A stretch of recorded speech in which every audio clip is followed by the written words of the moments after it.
जर परमेश्वर खरोखर आहे आणि तो करुणासागर आहे, तर मग या जगात इतकं दुःख का? का एखादा निष्पाप माणूस अचानक मृत्यूला कवटाळतो? का भ्रष्टाचार, अत्याचार आणि क्रूरतेचा हा खेळ अहोरात्र चालतोय? का अन्यायाविरुद्ध लढणारा माणूस स्वतःच चिरडला जातोय? जर तो देव सर्व शक्तिमान आहे, तर तो हे सगळं पाहूनही शांत का बसलाय? आपण देवळात हात जोडतो, पण रस्ते रक्ताने माखलेले पाहून आपला देवावरचा विश्वास डगमगू लागतो. हा केवळ प्रश्न नाही, हा आपल्या अस्तित्वाचा आक्रोश आहे. नमस्कार स्वामी भक्त हो, तुम्हा सर्वांचं आपल्या चॅनलमध्ये मनापासून स्वागत आहे.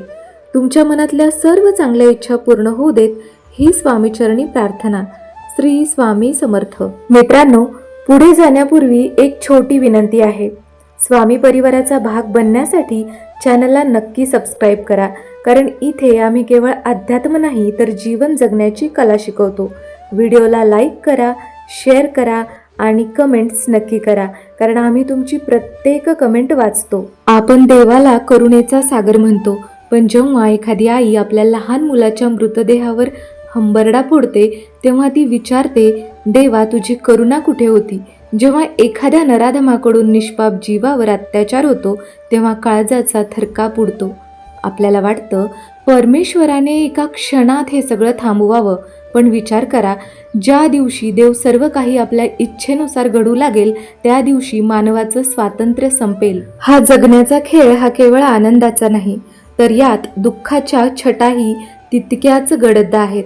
आपण देवाला दोष देतो कारण आपल्याला दुःखाची झळ सोसवत नाही, पण विसरू नका, ज्याने आपल्याला श्वास दिला त्याने आपल्याला निवड, चॉईस सुद्धा दिली आहे.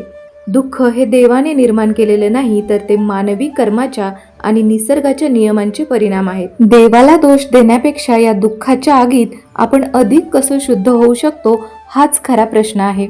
आपण देवाला एक सुपरमॅन समजतो, जो आभाळातून येईल आणि जादूची कांडी फिरून सगळ्या समस्या सोडवेल. आपल्याला तो एक असा देव हवाय, जो फक्त हसतो आणि आपल्या आयुष्यातील काटांचा मार्ग मोकळा करतो. पण हे सत्य नाही. हा जो द्वैतांचा संसार आहे, जिथे सुख दुःख, दिवस रात्र, जन्म मृत्यू हे एकाच नाण्याच्या दोन बाजू आहेत, तिथे आपण देवाला नियंता न मानता मदतनीस मानतो.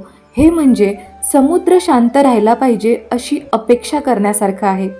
समुद्र खळवळणारच, लाटा येणारच, कारण तो त्याचा स्वभाव आहे. आपण त्याला दैवत्व देऊन खुर्चीत बसवलंय, पण तो देव नियम स्वरूपात आपल्या आतच आहे. विचार करा, एखादी व्यक्ती कालपर्यंत उत्साहाने जगते आणि आज सकाळी उठल्यावर कळतं की तिचे आयुष्य संपले. हे का घडतं?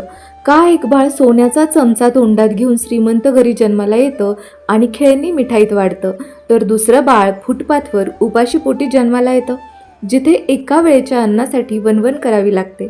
आपण म्हणतो हे नशिबाचे खेळ आहेत, पण हे केवळ नशीब नाही, हा सृष्टीचा कर्माचा हिशोब आहे. तो श्रीमंत मुलगा आणि तो गरीब मुलगा, दोघांचेही आत्मे एकाच प्रवासाचे भाग आहेत. एकाने पूर्वी काय पेरले आणि एकाने काय भोगले, याचे हे चक्र आहे. आपण अज्ञानी आहोत. आपल्याला फक्त आज माहिती आहे, मागचा जन्म किंवा पुढचा जन्म दिसत नाही. म्हणूनच आपल्याला ही विषमता अन्यायकारक वाटते. भ्रष्टाचार आणि अत्याचार करणारी व्यक्ती आयुष्यभर सुखी दिसते, पण हे तात्पुरते आहे. शरीराचा मृत्यू म्हणजे सर्व काही संपणे नव्हे. कर्माचे बीज कधीच वाया जात नाही, त्याला फळ भोगावेच लागते, मग ते या जन्मी असो किंवा पुढच्या जन्मी. ज्ञानेश्वर माऊलींनी पसायदानात संपूर्ण विश्वाच्या कल्याणाची प्रार्थना केली. तुकाराम महाराज म्हणतात, जे का रंजले गांजले त्यासी म्हणे जो आपुले. हे संतांचे तत्वज्ञान आपण देवाच्या मूर्तीत बंदिस्त केलं. आपण मात्र त्यांना दैवत्व बहाल केलं आणि त्यांच्या शिकवणीला केराची टोपली दाखवली. बुद्ध, संत कबीर आणि महावीरांनी अहिंसा आणि समत्व शिकवलं, पण आपण फक्त त्यांची पूजा करतो. त्यांनी सांगितलं होतं की बाहेरच्या जगात काहीही बदलण्याआधी स्वतःच्या मनातील द्वेष, लोभ आणि मोह संपवा. आपण त्यांना देव मानून नमस्कार करतो, पण त्यांच्यासारखं वागत नाही. आपण आजही त्याच अज्ञानात अडकलो आहोत. जीवनाचं हे पाण्यासारखं आहे. जेव्हा तुम्ही पाण्यात उतरता, तेव्हा तुम्ही घाबरून हातपाय मारले की तुम्ही बुडणारच. पोहण्याचा ट्रेनर तुम्हाला सांगतो, पाण्यावर रिलॅक्स राहा. जेव्हा तुम्ही पाण्याशी एकरूप होता, तेव्हा ते पाणी तुम्हाला बुडवत नाही, उलट तुम्हाला तरंगायला मदत करतं. आयुष्यात जेव्हा दुःखाच्या लाटा येतात तेव्हा आपण घाबरून झटपट करतो, म्हणून आपण बुडतो. पण ज्या दिवशी तुम्हाला स्थितप्रज्ञ होण्याची कला समजली की सुख आणि दुःख हे प्रकृतीचे नियम आहेत, त्या दिवशी तुम्ही दुःखाच्या लाटावर तरंगायला शिकाल. एकदा का तुम्ही या कर्माच्या नियमांच्या खेळाशी मैत्री केली की तुम्हाला समजेल हे जग डुबवण्यासाठी नाही तर तुम्हाला तारण्यासाठी आहे. पण ती कला आत्मसात करावी लागेल. जीवनातील सुख दुःख, लाभ हानी, मान अपमान या सर्व घटना क्षणभंगूर आहेत.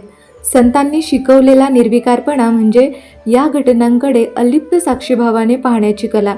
जेव्हा माणूस हा दृष्टिकोन आत्मसात करून स्वतःला परमेश्वराच्या इच्छेला समर्पित करतो तेव्हा बाह्य परिस्थिती त्याच्या मनशांतीवर राज्य करू शकत नाही. गौतम बुद्धापासून ते स्वामी समर्थांसारख्या संतांपर्यंत सर्वांनी याच सत्याचा मार्ग दाखवला आहे. ही शिकवण केवळ ऐकून नव्हे तर आचरणात आणली तरच जीवनाचा खरा अर्थ, कर्माचे रहस्य आणि अंतःकरणातील चिरंतन शांती याचा अनुभव येतो. मित्रांनो, शेवटी एकच सांगावंसं वाटतं, हे जीवन म्हणजे एका प्रवासाची संधी आहे. दुःख येईल, वेदना होतील, पण त्याच तुम्हाला पोहायला शिकवतील. जेव्हा कधी मनावर आभाळ कोसळेल तेव्हा फक्त डोळे मिटून स्वतःला सांगा, हे सुद्धा निभावून जाईल. कारण हा सृष्टीचा नियम आहे. पुन्हा उठा, पुन्हा लढा आणि देवाने दिलेल्या या जीवनाचं सोनं करा. तो तुमच्या पाठीशी आहे, पण तो तुमच्या कर्माचं फळ तुम्हालाच भोगून शुद्ध करायला लावेल. कारण त्याला तुम्हाला माणूस नाही तर दैवत्व प्राप्त करून द्यायचे आहे. तुमचा प्रवास सुखाचा आणि समाधानाचा हो. स्वामी परिवाराच्या या प्रवासात तुम्ही कायम सोबत राहा. श्री स्वामी समर्थ.